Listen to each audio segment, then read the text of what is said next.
The top VR game that has captivated the world, Shangri-La, holds many secrets. In this game, the hardcore player Sunraku, along with his spendthrift teammate Arthur and expert player Katsuo, are set to uncover yet another astonishing story. In the previous season, Sunraku and his team defeated the Tomb Guardian to deal with ancient relics and uncover the true nature of the world. Their immediate task is to help Belok upgrade her blacksmith level to that of a master craftsman and to acquire a magical manipulation module.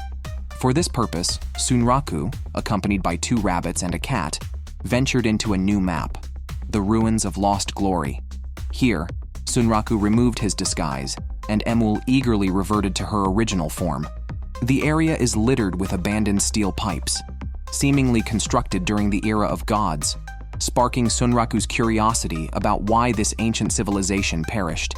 Setsuna hinted at him to seek Bahamut. Reminded of a professor who had once invited him to explore the real world of the game, Sunraku was initially intrigued. Given the game's challenging and unique triggers for storylines, understanding its universe is crucial to discovering everything on one's own, especially as Sunraku also seeks revenge against one of the 7 mightiest beings.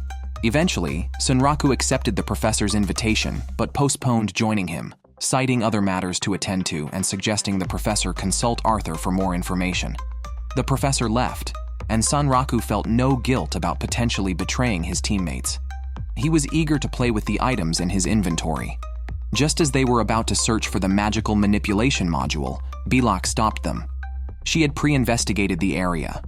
Before she could finish, a golem with a built-in cannon appeared. Fortunately, Sunraku dodged quickly, although the golem was not very fast. Sunraku was about to rush in for a quick defeat when Aramis destroyed it with a powerful spell, but nothing was dropped. Belok was frustrated, hitting him with a hammer, complaining that there was no need for a powerful spell against a mere golem. Sunraku agreed, noting that this was just a utility golem. As they spoke, a rock rolled towards Sunraku, suddenly sprouting 3 claws that clamped around his ankle. At the last moment, Belok swung her hoe, sending the mini golem flying, which then exploded without harming Sunraku. However, a larger version of the mini golem appeared, continuously dropping duplicates that swarmed towards them. These golems exploded upon contact, forcing Sunraku and his team to keep dodging. This was just a drain on their stamina. They needed to reach the main body first. As Emil was getting up, a group of spherical golems attacked, and she quickly cast a magic blade spell with her magic book. Aramis came to help, but the golems kept coming, seemingly targeting them. Sunraku had an idea and charged with Belok towards the main body. In almost no time, they reached it, but just as Belok was about to swing her hammer, the giant golem leaped onto a stone pillar. Although Sunraku could jump to that height, dodging the continuously dropping self-destructing golems while jumping was too risky, and Emul couldn't provide support. At a critical moment, Aramis cut down the stone pillar with a sword, causing the giant golem to fall. Before it hit the ground, it jumped away, but Sunraku continued the chase, carrying Belok and wielding his rebirth decapitation sword. He reached the golem's landing spot first and shattered its shell with a flash thrust as it was about to land, but the golem unexpectedly flew off. Sunraku sensed trouble and ran, luckily escaping the explosion radius. This time something did drop, an ugly clay figurine, a small version of the golem that would also explode with a strong impact. Thankfully, Sunraku caught it quickly, otherwise it would have exploded on hitting the ground. Sunraku and his team pressed on to find the magic manipulation module, encountering various golems. Another drop was a female night doll said to attract specific monsters. Aramis continued to flirt with Belok, but Sunraku had no interest in their complicated relationship, just thankful he had brought his decapitation sword. Unbeknownst to them, they had handled all the nearby golems, yet they still hadn't found the workshop and magic manipulation module. Sunraku speculated that since it was a Divine-era workshop, it would resemble a production factory, utilizing science for precision work, definitely a critical location. Hence, he had chosen this site. Soon enough, they found an underground entrance, but the depth was seemingly bottomless. While they were hesitating whether to jump or not, Sunraku's 2 teammates had already caught up, eager to kill the bastard. Belok picked up a part from the ground and threw it down the hole.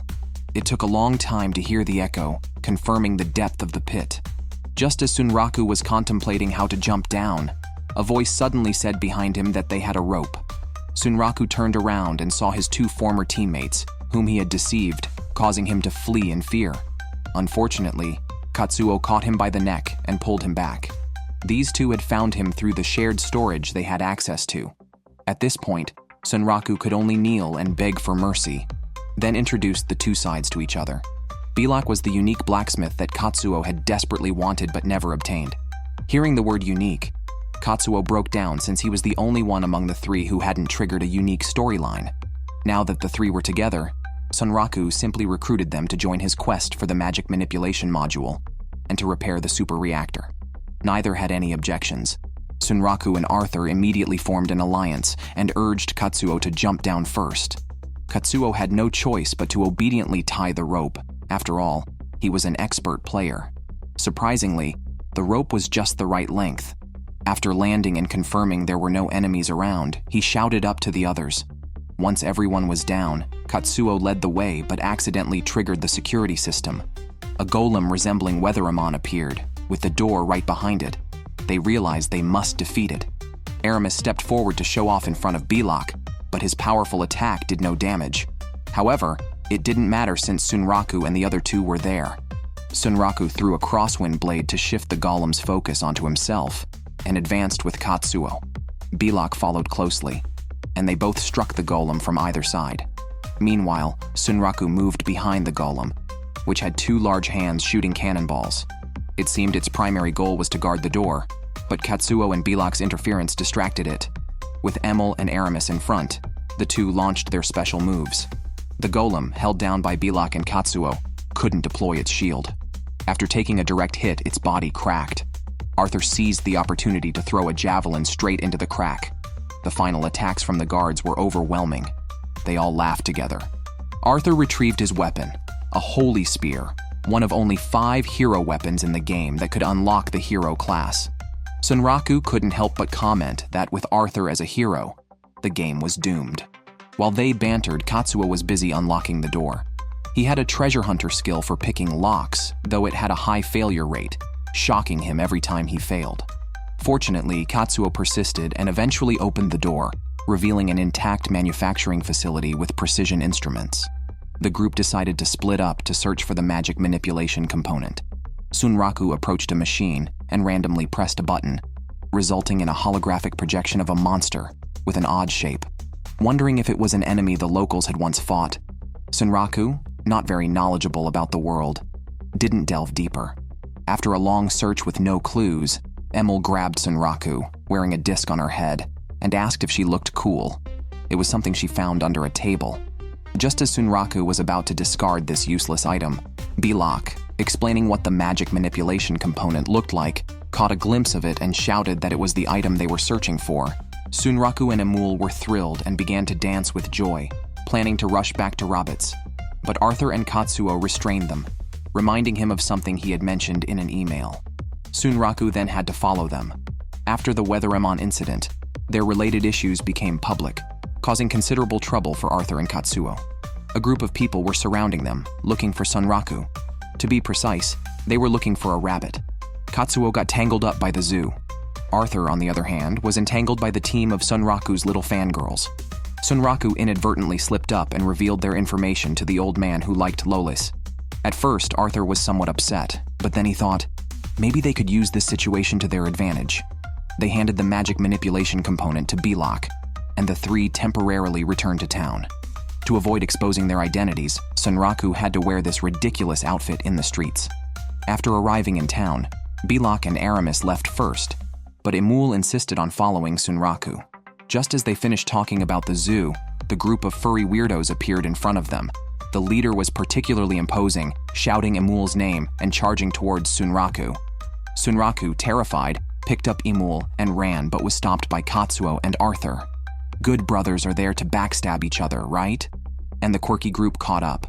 By then, Sunraku had recognized them and realized their target was actually Emil on his shoulder. Without hesitation, he threw the little rabbit to them. In that moment, Emil seemed stupefied.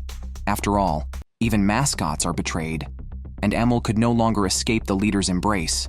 Soon after, the Black Wolf's people also arrived, with the captain coming personally, followed by Sunraku's little fangirl. It wasn't long before the professor showed up. Today, with everyone gathered here, it might be a good idea to clear the air. Arthur even booked a private room in advance.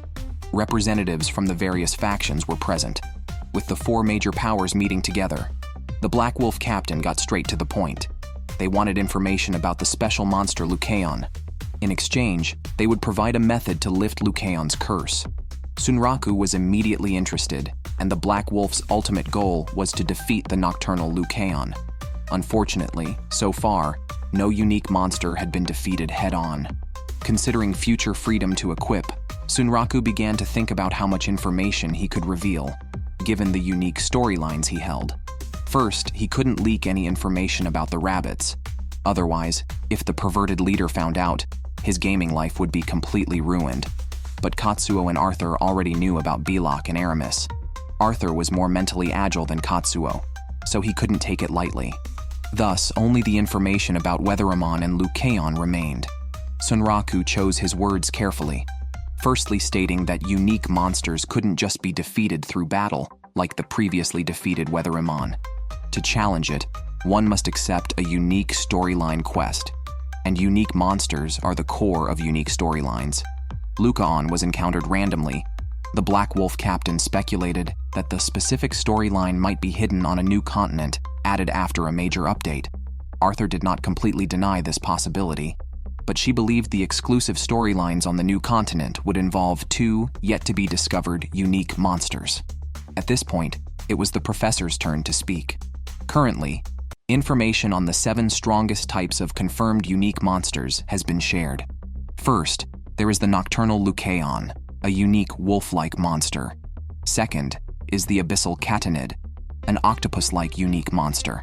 Third is the Celestial Chigum, a randomly encountered golden dragon. Although many have seen it, it's difficult to approach because it flies high in the sky. Fourth is the Nether Oxtra. Once, a player sneaked into the royal library of the country that unified this continent. The monster was mentioned in one of the books there. Fifth is the tomb-guarding Weatheramon, which Sunraku and their team defeated. The organization where the professor works has made many speculations about it, but the actual information is not much different from what is circulated online. Upon hearing this, Arthur immediately pulled out a book titled The Book of World Truths, the Tomb Guardian Edition, which contains all the information about Weatheramon. The professor's eyes lit up, and his eager expression only made Arthur more inclined to ask for a high price. The Black Wolf captain also brought up the deal with Sunraku again. Sunraku recalled their battle with Lucaon, describing some of its characteristics, such as having few preparatory movements for physical attacks and faster activation speed than regular monsters. It also has 3 modes of foreclaw attacks and often uses delayed attacks. As Sunraku recounted these details, the Black Wolf captain was shocked. Having fought only once, Sunraku was able to analyze so much information. Katsuo and Arthur both explained that it was because Sunraku was obsessed. Hearing this, the Black Wolf captain became even more interested in Sunraku. However, the most critical point about Lucaon was the move that defeated Sunraku.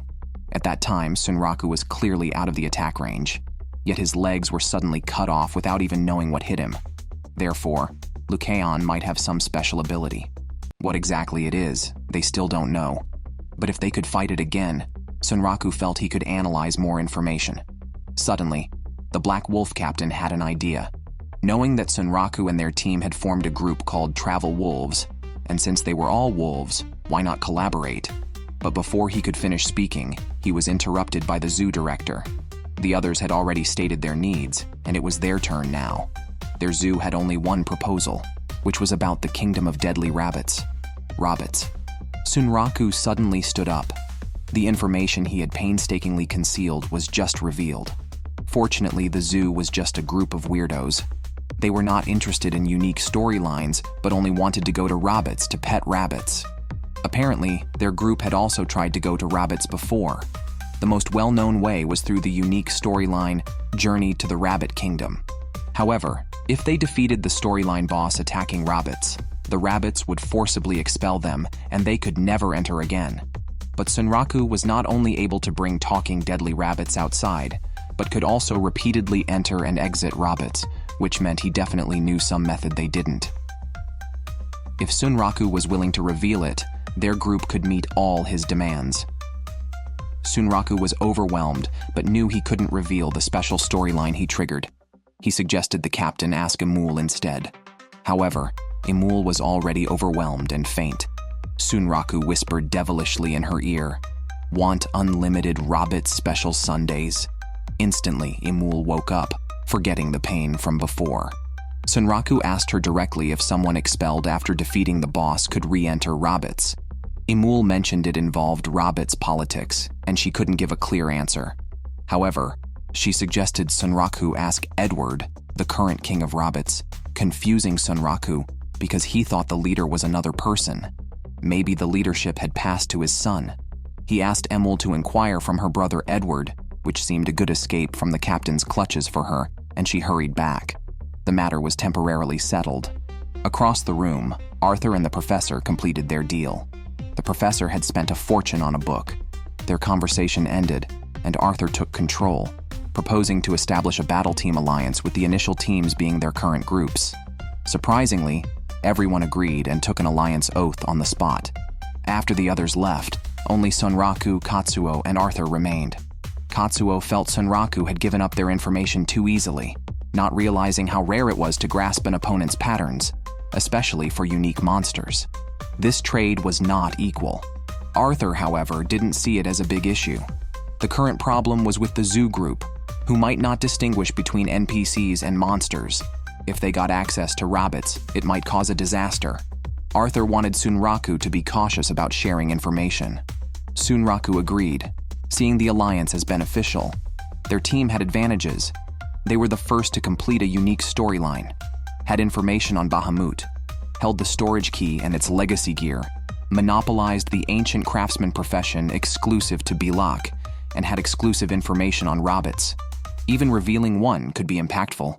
Despite being a three-person team, they were poised to reach the top. Arthur's words and sinister expressions spurred Sunraku and Katsuo.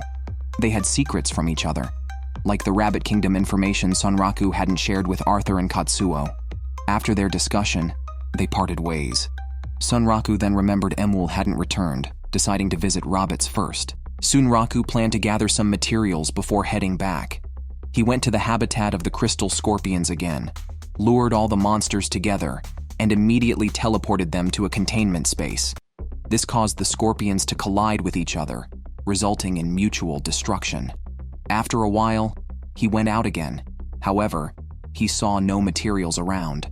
Just as he wondered what was wrong, the ground beneath him cracked open and a giant crystal scorpion emerged, launching him into the air with its pincer, depleting his health bar completely. This behavior was completely different from before. As he was about to die, Sunraku could only curse the developers. After exiting the game, he checked the update notifications, and sure enough, the bug had been fixed. It seemed that Sunraku would have to change his plan. Suddenly, a can on the table fell, which Sunraku caught subconsciously. At that moment, he had a new idea for defeating the swarm of crystal scorpions. He immediately started looking up the skill he needed and actually found one. Now, he just needed to continuously test and validate it until he perfected their behavior patterns. After resting, Sunraku returned to the game. His death had sent him back to Rabbits' inn. Emul hurried over to report the situation. Edward needed more time to consider, and Bilak asked him to visit her workshop. Excited, Sunraku took Emul with him. To his surprise, the magical component was indeed worn on the head. Bilak planned to use it to study ancient mechanisms and learn the forging techniques of the gods. Sunraku handed her a comet launcher, which she treasured. Before starting her research, she had a request. As a future master craftsman, Bilak believed she could use these techniques to create new weapons using crystal scorpion materials, which would require a substantial amount of materials. Confident in her ability to create a masterpiece, she even knelt to ask for Sunraku's help, who readily agreed and gave her all his crystal scorpion materials, although he already had 3 dual swords and was interested in different weapons. After speaking with Bilak, Sunraku met with Merchant Rabbit. selling a doll he had found in the wreckage, which turned out to be worth 300,000. If he could find dolls resembling the 7 strongest species, they would be even more valuable, which greatly increased Sunraku's desire to collect. After leaving Roberts, Sunraku bought Emil a magic book as promised. Now Emil could use new spells, and Sunraku could begin his plan against the crystal scorpions. The first step was to level up to unlock the target skill. He and Emil went to Abyssal Valley, where they quickly encountered a high-level monster. Sunraku, already skilled from previous battles and assisted by Emil's magic, easily split the monster in two, advancing to level 79 and learning several new skills, including his target skill, Skywalker. After completing the first step, Sunraku told Emil to wait for him. Despite some disappointment, Emil obeyed. Sunraku then returned alone to the crystal scorpion habitat, determined to teach them a lesson. He dropped a crystal and several scorpions immediately jumped out. Sunraku ran swiftly, replaying his plan in his mind. Unlike other poorly designed games, this game adhered to Newtonian mechanics, with inertia and gravity playing their roles. Sunraku led the scorpions toward a cliff and used the skill 7 ships jump. Unable to stop, the scorpions followed each other off the cliff. Though Sunraku shared their fate, he had already mastered Skywalker, allowing him to step through the void and jump again, stabilizing his form. His grand plan for a crystal scorpion massacre was a resounding success. Sunraku used himself as bait to lead a group of crystal scorpions to jump off a cliff. When he returned to the top, he didn't receive a level-up notification from the system. Could it be that the scorpions weren't dead? Just then, a crystal scorpion appeared behind him. Before he could prepare for battle, a larger golden scorpion appeared and shattered the crystal scorpion, throwing it to the bottom of the cliff. Unexpectedly, he encountered a rare monster, which immediately started chasing Sunraku. In desperation, he had to run away. He knew this golden scorpion didn't swarm like the previous ones, so the cliff strategy wouldn't work. Instead of fleeing, Sunraku drew his twin swords and faced the enemy.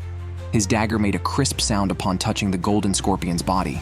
He used the force to retreat and create distance, quickly applying 2 buffs to himself. However, the crystal scorpion then cut off the crystal pillar under his feet. Sunraku leaped aside, running and thinking of a strategy. He decided to treat the golden scorpion as a warrior, wielding a great sword. Its body was covered in hard crystal, and his dagger couldn't even scratch it. As he pondered, the golden scorpion counterattacked. Sunraku was relieved that all other crystal scorpions were gone. He was more excited facing just one opponent. Suddenly, the golden scorpion spat out venom. Luckily, Sunraku dodged quickly, surprised that the enemy could attack from a distance. It was like a hexagonal warrior. Before each venom release, its movements indicated the direction. However, the scorpion sprayed a shotgun blast that he couldn't dodge.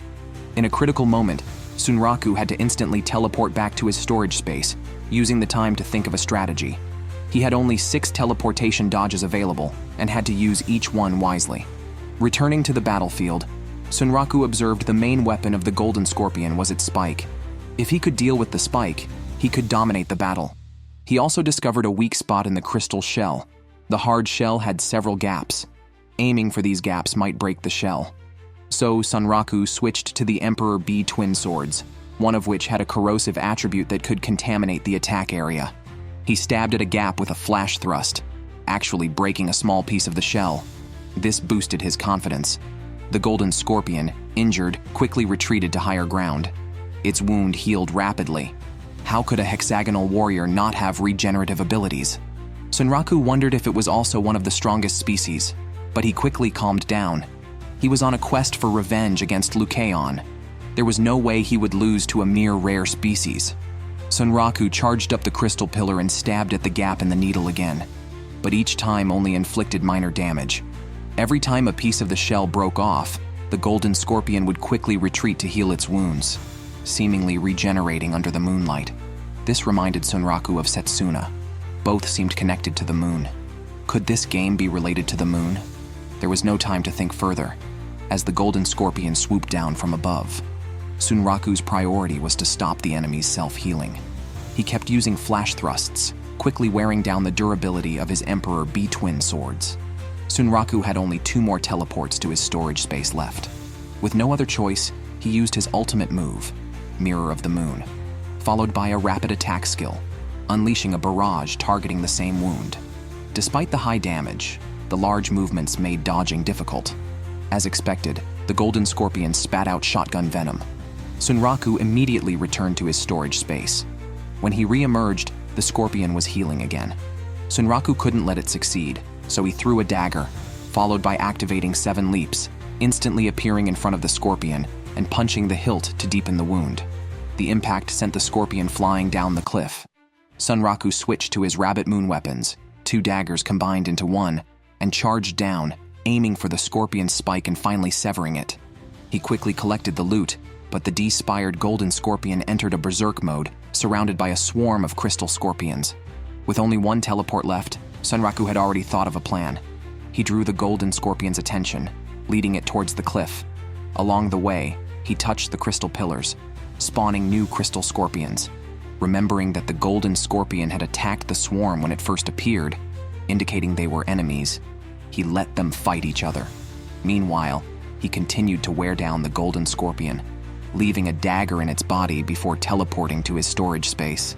The Golden Scorpion was soon overwhelmed by the continuous swarm of crystal scorpions. Without its attack weapon, it likely couldn't hold out. Guessing the timing was right, Sunraku returned to the battlefield to find all crystal scorpions eliminated and the Golden Scorpion motionless. However, as he approached to collect the loot, the Scorpion suddenly struck with its large claw. It was still alive. Sunraku had no more teleports left, but undeterred, he drew his dagger and descended from above. Unexpectedly, a gust from the flame on a crystal scorpion pushed him away, preventing him from getting close. He then threw an explosive doll. The puppet danced for the Golden Scorpion and then exploded. After the smoke cleared, the Golden Scorpion was covered in cracks. Immediately after, Sunraku chopped off one of its claws. Now the Golden Scorpion was completely disarmed.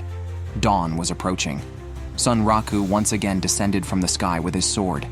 Unexpectedly, the Golden Scorpion's tail could still move and knocked Sunraku's dagger away. All other swords were out of durability. Sunraku was also left weaponless. In a desperate move, he dodged the tail attack and noticed the swamp dagger previously stuck in the Golden Scorpion. He dashed down with a flash thrust, delivering the final blow to the Golden Scorpion. This hexagonal warrior finally dissipated. Sunraku couldn't help but compare it to the formidable Weatheramon. He also jumped from level 79 to 99. Reflecting on it, he thought Shangri-La was truly enjoyable. After defeating the Golden Scorpion, Sunraku rested for a night before meeting Emul in an alley. Emul sent him to Rabbit Country. Sunraku felt his lethal soul burning brightly today and was eager to surprise the little rabbits. He gave Belak the materials from the Golden Scorpion, which made 2 rabbits shower him with praise. Belak was particularly fascinated by the scorpion's poison needle. When Sunraku revealed other parts, Belak was speechless with shock. Emul was intrigued by a shiny object, but when Sunraku revealed it was crystal scorpion excrement, Emul immediately threw it away and clung to Sunraku's legs. Belak was so shocked that Sunraku thought he had died, only to be punched and flown by Belak, who declared himself a master craftsman now.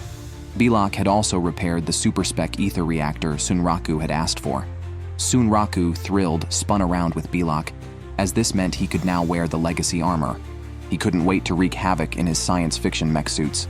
However, when he tried to equip the reactor, he couldn't due to Lucaon's curse on him.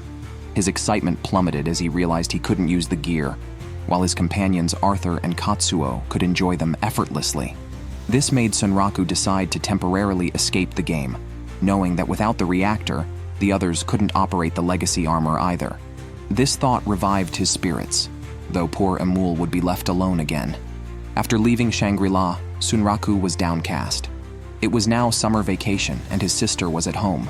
He asked her what she would do if she saved up for clothes she loved, only to find out they were for a baby. His sister said she would wear other clothes she liked and forget about it. Sunraku realized he should relieve his gaming stress with another game. He chose Mech Suit Man, a game where players can modify and battle with mech suits from the sky, which he hadn't logged into for 3 months. This was perfect for venting his frustration from not being able to wear the sci-fi power suits in Shangri-La. His mech, called Kingfisher, made him recall his last session fighting fiercely in ranked matches to reach the top, ending in a tie with the leader. Before he could recall the name of the player, Sunraku was spotted by another player named Super Tamao, who was previously defeated by Sunraku and ranked second. Upon seeing Sunraku online, Tamao rushed to seek revenge. Sunraku was already looking for a good fight, and the second-ranked player was perfect for a warm-up. The two quickly clashed and entered battle mode. This game doesn't use traditional cockpit controls, but merges the player with the mech during combat. Sunraku's mech was designed for speed and equipped with heavy firepower for quick resolution. He flew around rapidly, dodging enemy fire while looking for opportunities to strike back. However, the game's controls were challenging since they relied on the player's thoughts, not traditional buttons or joysticks. This required managing non-human components like missiles and thrusters, and controlling weapons for combat, which could overload a regular player's brain. Sunraku was getting used to the controls when suddenly, the enemy appeared behind him and landed a heavy punch, pushing Sunraku and his mech down with a stone bridge. In that moment, Sunraku reacted swiftly, severing the enemy's cannon barrel. However, Sunraku's wings were destroyed, and he was buried in the ruins. Due to the structural issues of a mech like Kingfisher, any damage to a part drastically reduced its mobility. The enemy took this chance to charge at the ruins. Sunraku seized the moment, predicting the enemy's path and firing a heavy cannon shot, winning the battle. Sunraku was thrilled, declaring nothing beats a mech game. Tamao, furious, called him despicable and demanded a rematch, insisting he was destined to beat Rust and become the top-ranked player. At the mention of Rust, Sunraku finally remembered the name. It was Rust he had tied with in their last match. As Sunraku and Tamao battled, Rust had already received word of the fight and rushed to the battlefield with his mech, the Red Wings.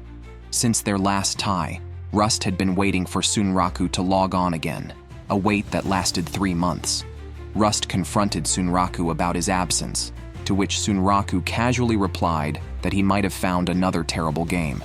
This infuriated Rust, who immediately challenged him to a duel. As the top-ranked player initiated the challenge, Sunraku couldn't miss this opportunity, and other players gathered to watch. Rust attacked first, and with both players emphasizing speed, several rounds passed in a flash, with only the red and blue streaks visible in the sky. Rust fired several missiles first. Sunraku quickly turned and raised his gun in response. The players could barely see their figures. After an exhilarating gunfight, Sunraku took the initiative. He grabbed Rust's mech head with his large hand and plunged straight down. Unexpectedly, Rust raised his cannon and fired several lasers. Luckily, Sunraku dodged quickly. The two then temporarily distanced themselves. The entire abandoned city became their battlefield, with towering buildings serving as perfect cover. At this point, Rust couldn't find Sunraku, but the next second, Sunraku dropped from the sky. Their mechs collided fiercely. Ultimately, Rust had the upper hand. However, Sunraku quickly raised his gun to counterattack. Whether attacking or defending, both were suspended in air. This terrifying balance excited the other players. Tamao, increasingly unwilling to accept it, had always believed he would someday defeat Rust to become number one. Now, he realized the closest to Rust was the infrequent player, Sunraku. At this moment, Sunraku and Rust's battle intensified. Tamao couldn't help but cheer for Sunraku. Both charged at each other, but in the next instant, Sunraku's weapon shattered with one strike and his mech was hit by a cannon. The battle ended. It was an absolute victory for Rust. After exiting his mech, Sunraku seriously reflected on himself, but Rust was even more frustrated, disappointed that the player just below him couldn't dodge such an attack.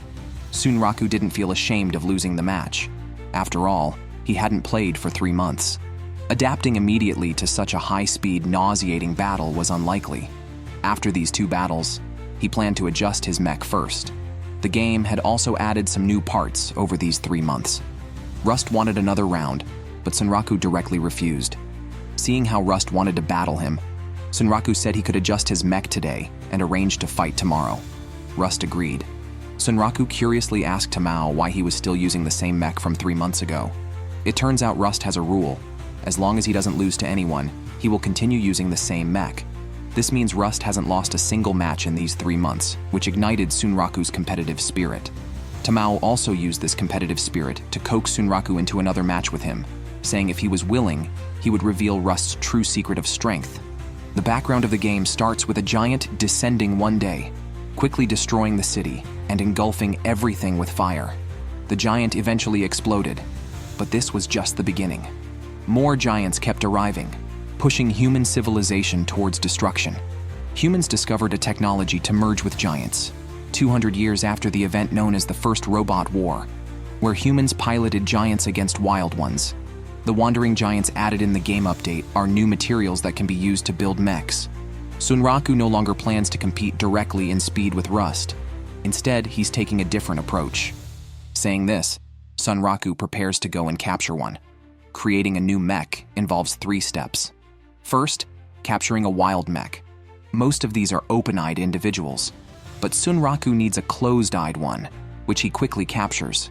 Next, he can arm the captured bear mech by assembling armor and weapons himself.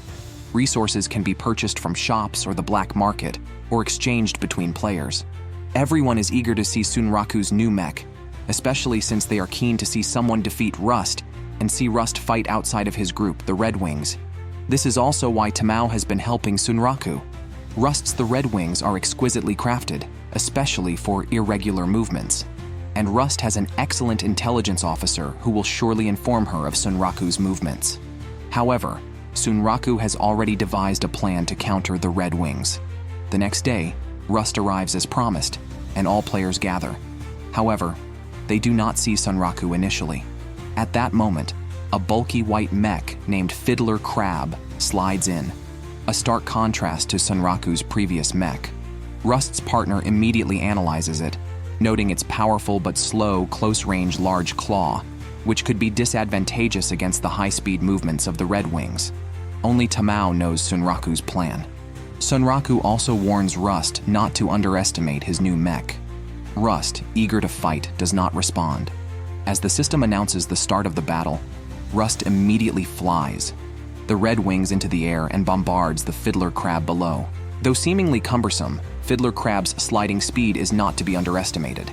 It dodges the bombardment while firing its left cannon into the sky. Madu notes the rarely seen propulsion units on Fiddler Crab, which only offer moderate mobility.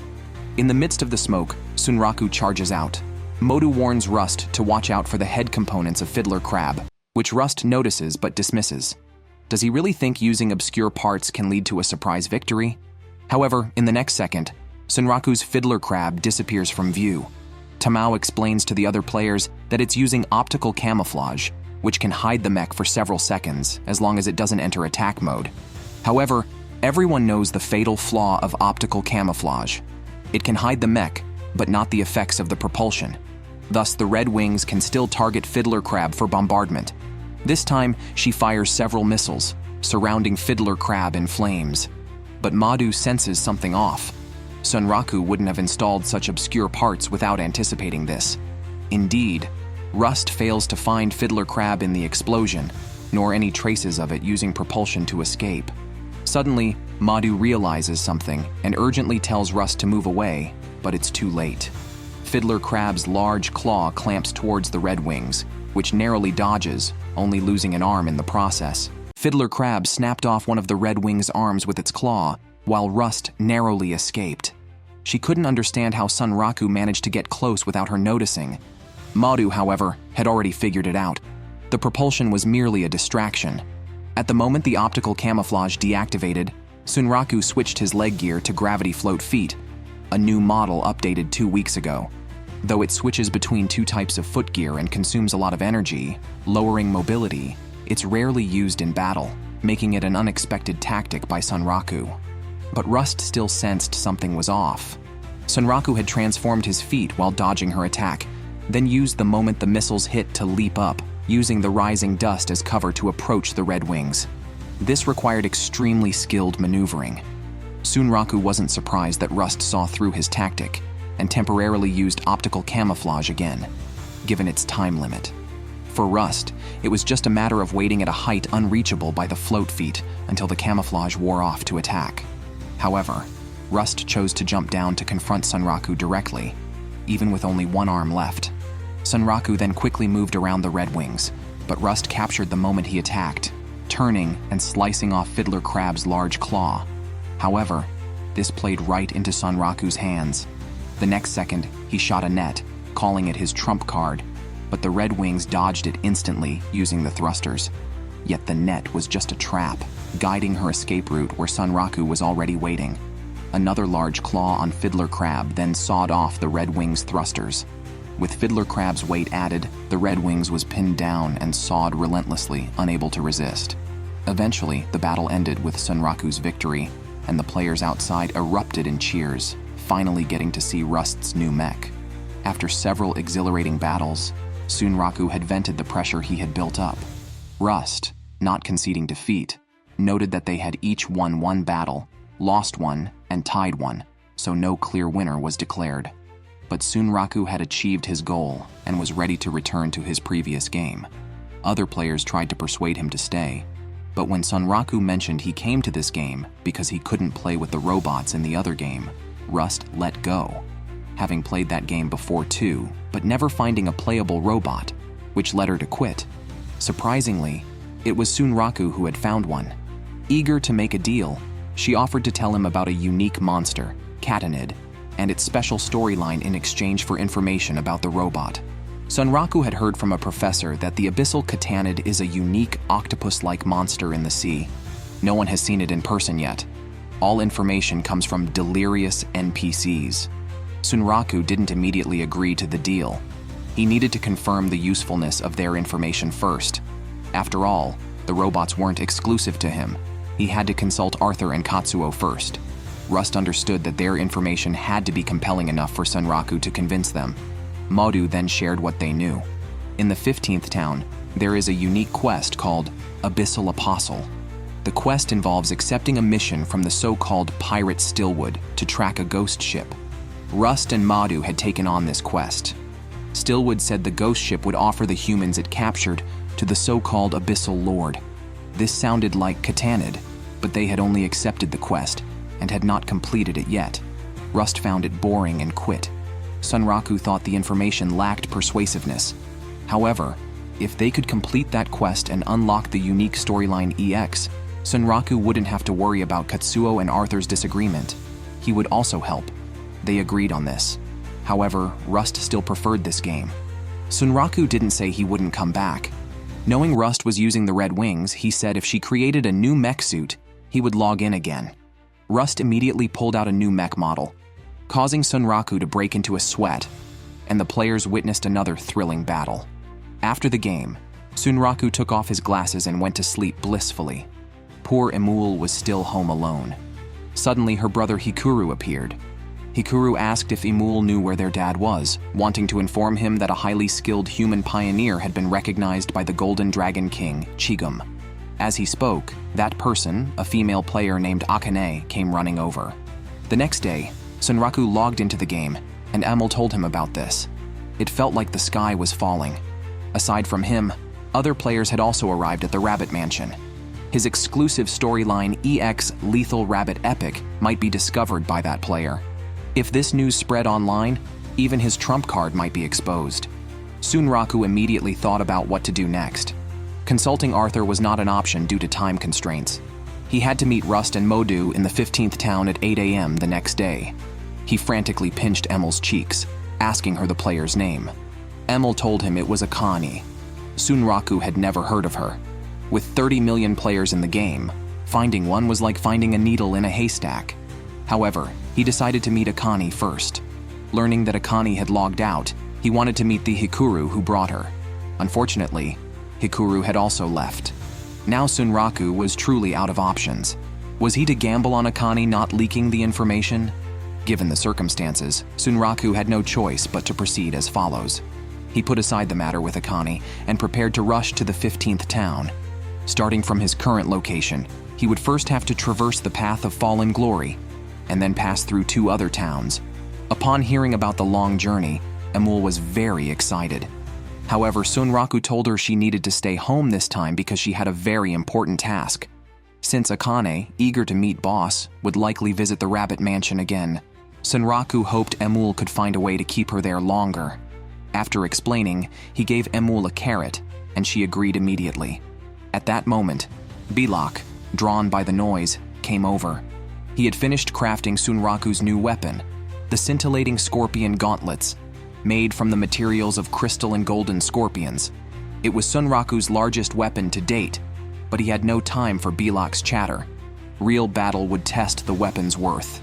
After grabbing the weapon, he left in a hurry, leaving Belok to be handled by Emul. On his way out, Sunraku checked his panel and saw he had reached level 99, with an additional feature that seemed related to lifting level caps. However, this was not his immediate concern. The next map was completely unfamiliar, and soloing would be difficult. Sunraku thought about finding a teammate. He dismissed Arthur and Katsuo and remembered Holder, sending her a message. Holder was in a guild meeting at the time, and became so excited upon receiving the message that she considered logging out to calm down. She couldn't believe Sunraku had invited her on an adventure. When Sunraku saw Holder go offline, he thought she might not want to join him. He had no choice but to proceed alone to the path of fallen glory. Just as he was about to test the new weapon, the system informed him that he did not meet the ability requirements to equip it. Frustrated, Sunraku checked for other equipment to increase his durability. Fortunately, he had just repaired a Battlehorn helmet that added 500 durability, enough to equip the scintillating scorpion gauntlets. After reallocating his remaining points, he received a reply from Holder. Her tone was still formal, expressing her willingness to join Sunraku and hoping to meet him at the 11th town, near the exit of the Path of Fallen Glory. Content with this plan, Sunraku knew he had to meet Holder first and then push forward with the strategy. The immediate priority was to defeat the regional boss. Sunraku had already researched this, choosing a direct route, and the boss of the Path of Fallen Glory was exactly there. Before meeting his future teammates, he would take down a boss, a massive monster made of heavy machinery. However, Sunraku was undaunted as he had already discovered its weakness. This regional boss is also a target for high-level players aiming to set speedrun records. The current fastest defeat time is 1 minute. Sunraku not only plans to defeat it, but also aims to break this record. He starts by applying several buffs to himself, then uses clever positioning to get behind the boss. Next, he jumps onto the monster, but the bait he had dropped earlier has disappeared. The monster shifts its aggression towards him. Sunraku has to jump away temporarily to dodge, but he uses his mid-air skill to land back on the monster. He finally reaches near the 2 pillars that support the boss's wheels, which can be destroyed.